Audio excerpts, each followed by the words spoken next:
امروز در هر قدم میبینی طعنه‌زنی، پیچینگ، کنایه پرتایی، احمقی، ابلهی. دو کودک به همدیگر جنگ میکنن، اکاو دو در میخیزن، همدیگر را مشکوب و لگدکوب میکنن. از خدا نمیترسید. این احوال زار ما. قصه کوتاه از ماه محرم سال 7 هجری تا ماه محرم سال 10 هجری بنی هاشم و بنی مطلب همراه رسول الله صلی الله علیه و سلم در محاصره اقتصادی قرار داشتند. سلام علیکم مهاجران عزیز و محترم، کسانی که از تاجیکستان، دوشنبه، یوان، کولاب و سمت‌های اورنبورگ، سمارا، تالیاتی، اوفا، مسکو سفر کردن می‌خواهند، مرحمت زنگ بزنین.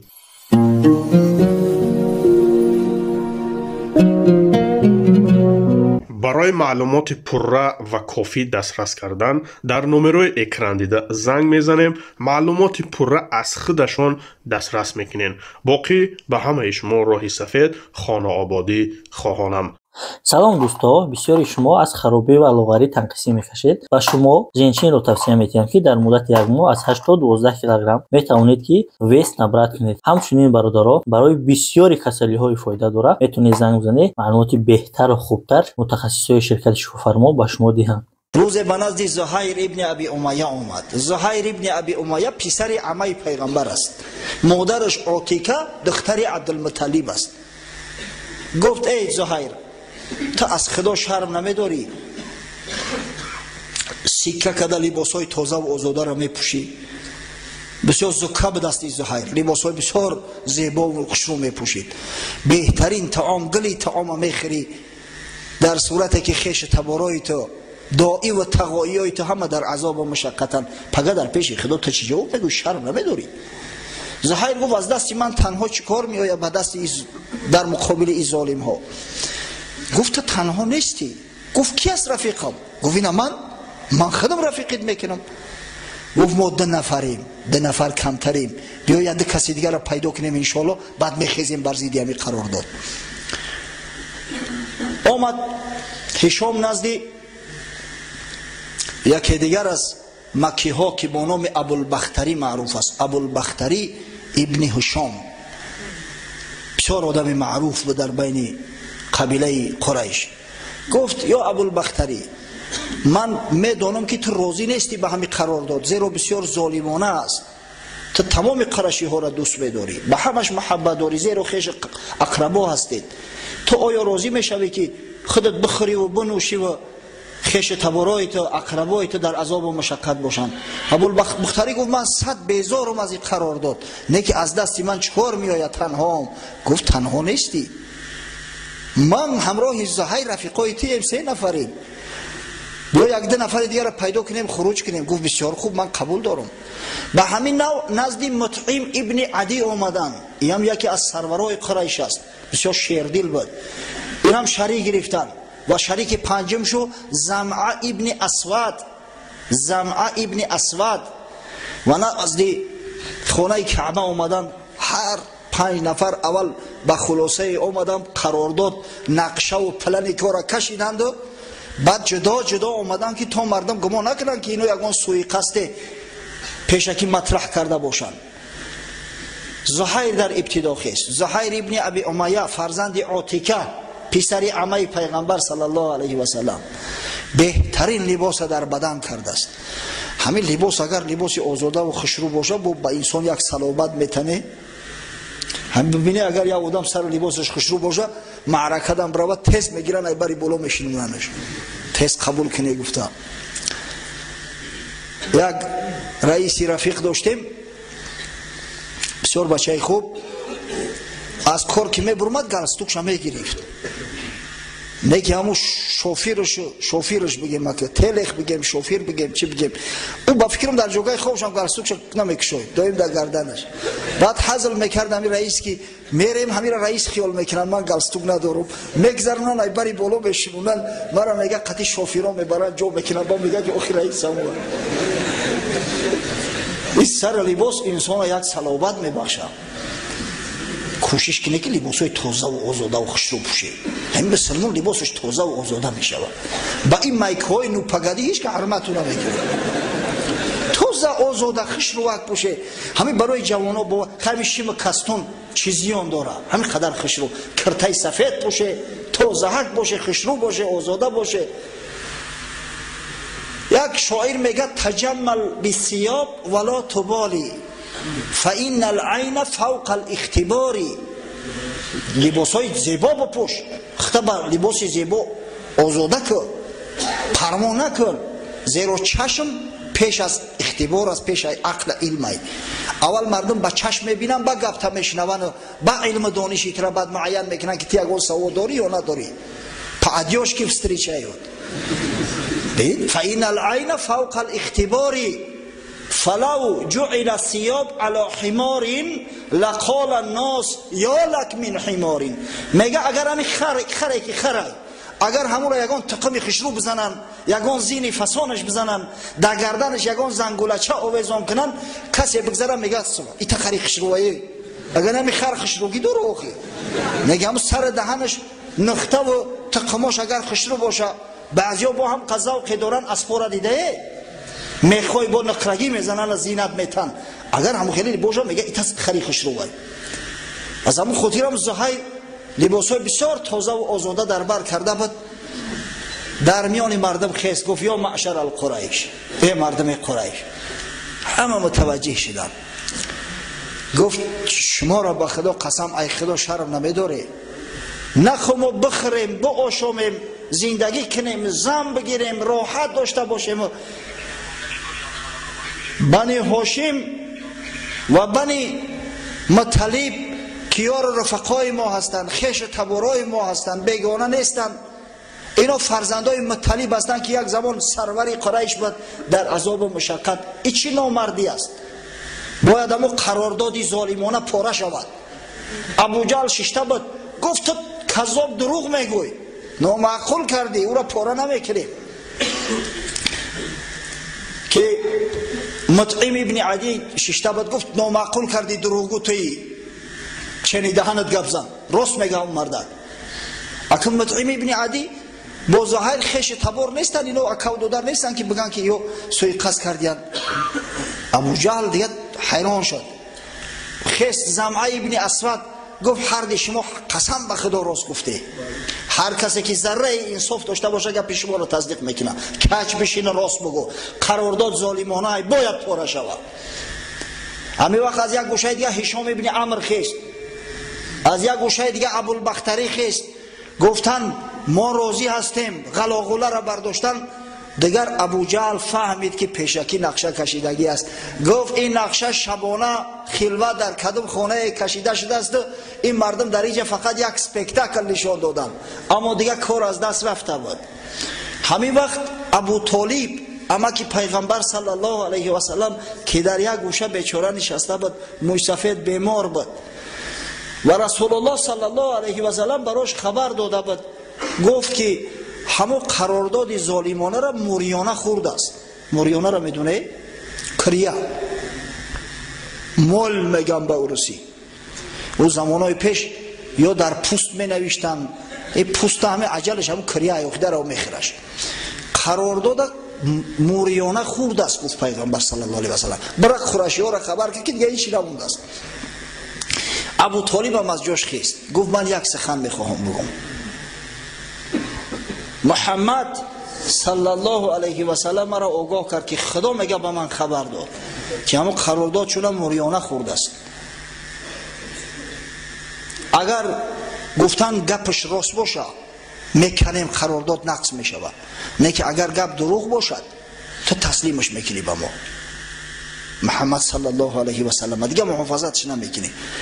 گفت که من در صدق برادرزادم 100% اطمینان دارم. من یک کودک از 12 سالگیش بزرگ کردم، باری در کاری دنیا دروغ نگفته است، در کاری آخرت دروغ میگه. قبول. رفتن در این کعبه را کشودن، هر کس راه نمیدادن در داخل کعبه. دیدن که حقیقتا غیری همون نام الله بسمیک اللهم تمام قرارداد موریانه خورده است، چیش نمونده است. مطعم ابن عدی از تنه دیوال کند پرتافتش و به همین تحریم اقتصادی بنی هاشم و بنی مطلب به اتمام رسید و از شعب ابو طالب برآمدن، جانی تازه در وجود شده مید. اما در این مدت ابو طالب سروری بنی هاشم بیمار شده بود، روز به روز مشکل میشد زندگیش. در ماه محرم آزاد شدن، در ماه رجب 4-5 ماه بعدتر ابو طالب در بستر مرگ افتاد، بیمار بود. قریشی ها جمع شدن، گفتن هنوز ابو طالب زنده است، بیاییم به یک قرارداد بیاییم که بعد وفات ابو طالب اگر زیان به جان محمد صلی الله علیه و سلم برسانیم ما را طعنه و ملامت میکنند تمام عرب که اینا غیرت جرأت نداشتن در وقت زنده بودن شیری نر و برادرزادش دست بیازن، بعد وفاتش بعد جرأت کردن. از همین خاطر 25 نفر سرورای قریش که در میان آنها عتبه و شیبه و امیه ابن خلف و ابو سفیان ابن حرب و ابی ابن خلف و عقبه ابن ابی معیط و دیگر سرورای قریش بودند، نزد ابو طالب تشریف آوردند. گفتند یا ابو طالب، قبل از او که این دنیا را ترک کنی بین ما و بین برادرزادت یک حکم کن، ما را خیلی در حالت دشمنی نگذار. امروز ما آمدیم که همین قرارداد کرده شود، هر شرط دارد بگذارد، ما شرط قبول میکنیم، فقط با ما صلح و صلاح کند، من بعد بین ما جنگ نباشه. مال میخواهد، زن میخواهد، سروری میخواهد، همش میتیمش، فقط همین مقصد هم به توی ما را دشنام نتا، برزید ما مردم نشوراند. ابو طالب گفت یا محمد صلی الله علیه و سلم تو چی میگوی؟ گفت عمک جان، من هم یک پیشنهاد دارم، هم یک کلمه را برای همین مردم عرض میکنم، والله نه مالشون طلب دارم، نه وظیفه و منصب طلب دارم، نه زن طلب دارم، هیچی. برای فایده و منفعت خودشو همین یک کلمه را میخواهم که بگن تا اینکه خدای تعالی سعادت دارین نصیب شو بگردونه، تمام عرب و عجم مطیع شو کنه، سروری همه عالم شود، فقط همین یک کلمه. ابو جهل گفت چه کلمه؟ 100 کلمه بگوی قبول میکنیم، سروری عالم بشیم، پادشاه عرب و عجم بشیم، سعادتی دارای نصیب و بگرده، چرا قبول نمیکنیم؟ چی کلمه است؟ گفت بگوید لا اله الا الله محمد رسول الله. دستا را به هم زدن، تکیدن به نشانه تاسف، گفتم بین ما و بین این مردک که چیز روخ را میتر. این مردکای خوب، از شما گفت چیزی من زیاد طلب نکردم، او شما را چی زور تو میآید از گفتن کلمه الله هم میدونه که خالق آسمان و زمین است، شما میدانید بر حقی من فرستاده خدا هستم، آخه چرا قبول نمیکنید؟ کی گفتن تمام، با تو دیگر در صلح و آشتی بسته شد، از تو یگان توقع دیگر نداریم. و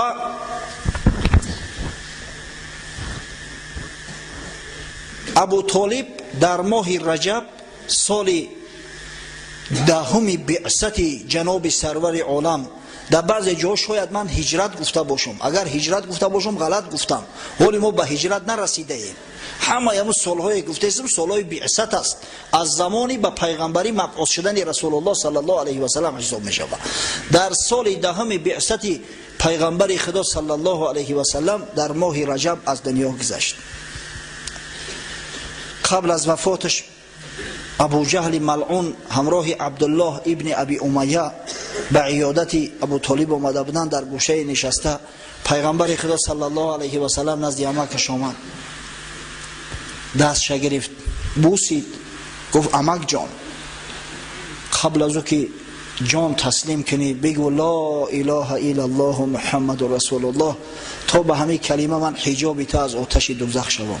وضعت بیزیب است. یا عم قل لا اله الا الله کلمه احاج لك بها عند الله، انا من حجاب تو میشوم، ترا از عذاب قیامت نجات میتم، رحمت خدای تعالی ان شاء الله به تو میپیوندد. فقط همین کلمه را بگو، لا اله الا الله.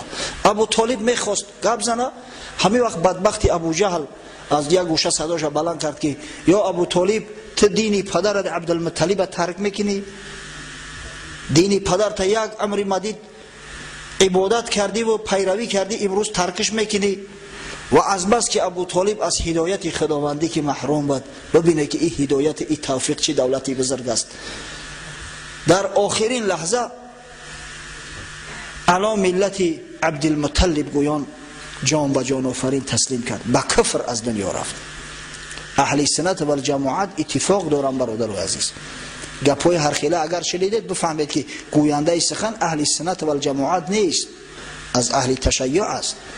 هر کسی گوید که ابو طالب با ایمان مرده است، زیرا در صحیح ترین کتاب ها بعد قرآن عظیم شان در صحیح بخاری و صحیح مسلم روایتی با کفر مردن ابو طالب اما که پیغمبر صلی الله علیه و سلم آمده است. پس این چه نعمتی بزرگ است که خدای تعالی میسر ما و شما گردان. توفیق رفیق است به هر کس نرسد، نقش پری طاووس به کرگس نرسد. ابو طالب که از سن 12 سالگی پیغمبر خدا صلی الله علیه و سلم مثل یک گوشه جگرش تربیت کرد، نگذاشت که خار در پاش بخلد، نگذاشت که یک دشمن ذره ظلم جور نسبت رسول الله صلی الله علیه و سلم روا ببیند. همین ابو طالب از هدایت خدا محروم از دنیا رفت، اما ما و شما در مفت رسید است از برای خدا. از پدر و مادر مسلمان مفت ایمان به دست آوردیم. افسوس و صد افسوس که نه همیشه به قدر این نعمتی بزرگ میرسیم. البته از بس که ابو طالب دفاع از پیغمبر میکرد، حال او از حال دیگر مشرکان فرق میکند. ما با شما گفتیم که ابو لهب ملعونه که خداوند غضبش نسبت او در قرآن بیان کرده است، ابو لهبی که با کفر و با دشمنی محمد صلی الله علیه و سلم از دنیا گذشته است. در کتاب‌های صحیح از جمله در صحیح بخاری اومده است که در خواب یک نفر از اقربای خود میزند، یک نفر از برادراش، و وقتی از او احوال پرسی میکند که چه حال داری، گفت که بسیار عذابم شدید است، اما هر شب دوشنبه به خاطر خشنودی که به تولد محمد صلی الله علیه و سلم ابراز نمودم و کنیزم سویبه را آزاد کردم، خداوند از میان دو انگشتم، نرانگشت و انگشت اشاره، یک آب شیرین پیدا میکنه، همون را میمکم. پس تصور کنه که ابو طالب که در جان رسول الله صلی الله علیه و سلم بیچاره بود، البته که ان شاء الله خداوند از بسیاری بلاها او را ایمن داشته است. بخاری روایت میکند از عباس عمکی رسول الله صلی الله علیه و سلم، حضرت عباس میگه پیش پیغمبر خدا صلی الله علیه و سلم تشریف آوردم، میگه گفتم یا رسول الله هل نفعت ابا طالب بشیء، میگه گفتم که ای پیغمبر خدا آیا تو به ابو طالب یگان فایده و منفعت رسانده میتونی؟ آیا یگان فایده تو به ابو طالب میرسد؟ فانه کان یحوتک و یبغض لک و یغضب لک. ابو طالب تا زمانی که زنده بود ترا دفاع میکرد، ترا با مواظبت غمخوری محافظت میکرد، به خاطر تشده به تمام قریش غضب اظهار کرده است. آیا از یگان فایده و منفعت میرسد به ابو طالب؟ حضرت صلی الله علیه و سلم در جواب فرمود نعم هو فی زحزاح من نار لولا انا لکان فی درک الاسفل من النار. گفت بله ابو طالب امروز در آستانه دوزخ است، در جایی است که آتش از بجلک پا بالا نمیبروید، تو همین بجلک پاش در داخل علاوه. اگر من نمیشیدم، اگر زاره و التجای من نمیشد، ابو طالب البته در کام جهنم میپرتفتند، در قعر جهنم در پسترین درجه میپرتفتندش، زیرا پیغمبر خدا را دریافت و ایمان آورده به این حضرت از دنیا گذشت. یعنی در حق مشرکا، در حق کفار دعا کردن، دعای استغفار و دعای رحمت خدا کفر است. بچه هشتونه در سر تو بگیری. من یاد دارم که یک زمان عازم کلاب شهر بدیم، چی معرکه بود، در راه می رفتیم که تلفن شد، از ناحیه لنین، از ناحیه رودکی کس اومده است برادرش نصرانی شده بوده، همون نصرانی مرد است، برای تردد جنازه که چیکار کنیم؟ گوش که گفتم برادر جنازش اوسو بسته، اگر چند برادرت است، اگر بگوی که خداوند و رحمتش که نعوذ بالله کافر بشه، تو چی فکر داری؟ کدام جنازه را برای مسلمان میکنن.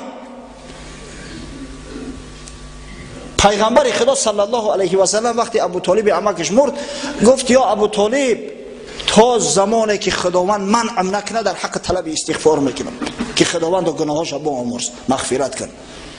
همون زمان خداوند آیه نازل کرد اعوذ بالله من الشیطان الرجیم ما کان للنبی والذین آمنوا ان یستغفروا للمشرکین ولو كانوا اولی قربى من بعد ما تبین لهم انهم اصحاب الجحیم صدق الله العظیم.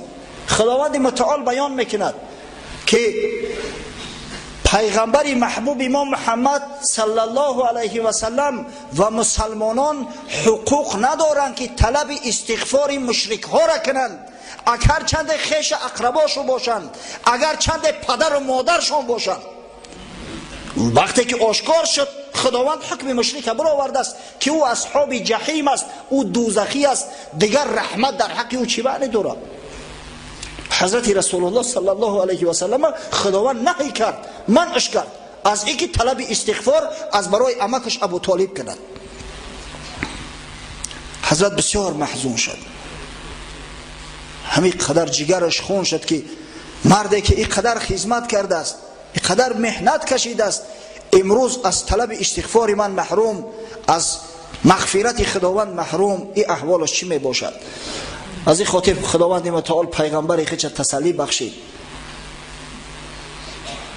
در سوره قصص آمد است که پروردگار متعال به پیامبرش تسلیت فرستاد اعوذ بالله من الشیطان الرجیم انک لا تهدی من احببت ولکن الله یهدی من یشاء و هو اعلم بالمهتدین. ای حبیب من گفت با درستی که تو کسایی را دوست می‌داری هدایت کردن نمیتونی، هدایت در دست تو نیست، هدایت در دست پروردگار است. او الله بزرگ است که هر کسی را بخواه هدایت میکنه و هر کسی را که از هدایتش محروم شد همتا محروم زار نزار میماند. خداوند خودش میدونه که کیها هدایت مییابند، از این خاطر درون خط نخر. اما به هر وجه صورت برای حبیب خدا محمد صلی الله علیه و سلم خداوند بشارت داد که ای حبیب من، عمکت اگر چند به شرک کفر رفته است اما به خاطر تو از فرط محبت تو او را در قعر جهنم نمی اندازم، در آن همون آستانه دوزخ ای همین در دوزخ درون میمونمش، زیرا کافر و مشرک بود. خداوند هیچ وقت کفر نمی بخشد، شرک هیچ وقت نمی آمرزد، در جایی که آتش از بجلک پشت بالا نمی بروید. این بود احوال ابو طالب عمک رسول الله صلی الله علیه و سلم. از بین 3 ماه دیگر گذشت، در ماه رمضان زوجه محترمه رسول الله صلی الله علیه و سلم مادر مسلمانان بیبی خدیجه بنت خویلد عالم فانی را بدرود گفته و به رحمت خدا پیوست. در سین 65 سالگی حضرت رسول الله صلی الله علیه و سلم 50 ساله بود در همون سال 10 بعثت و زوجه محترمش مادرمان بیبی خدیجه 65 ساله بود، 15 سال از پیغمبر خدا بزرگ بود. ما در این موضوع صحبت کرده ایم، حاجت به گفتار زیاد نیست. خدا رحمت و مغفرت کنه مادرمون. حضرت رسول الله صلی الله علیه و سلم چنان گریست بالای مرده زوجش که مثل که طفلک بالای مادرش گریه میکنه. حضرت بعداً هم به درد رنج به علم میگفت که وقتی که تمام مردم از من رو گرداندن، خدیجه آغوش شیخچه باز کرده مرا با آغوش گرفت. زمانی که همه مردم را تکذیب کردن، دروغگو گفتن، بیبی خدیجه ما را صادق گفت، دین ما را قبول کرد، اسلام را قبول کرد. زمانی که همه مردم از بحر من گشته بودن، در رو تافته بودن، تمام مال ثروت به من بخشید، همه را در اختیاری من داد. و در صورتی که خداوند از کودک یافتن از دیگر زنها مرا محروم کرد، بیبی خدیجه به من فرزند داد.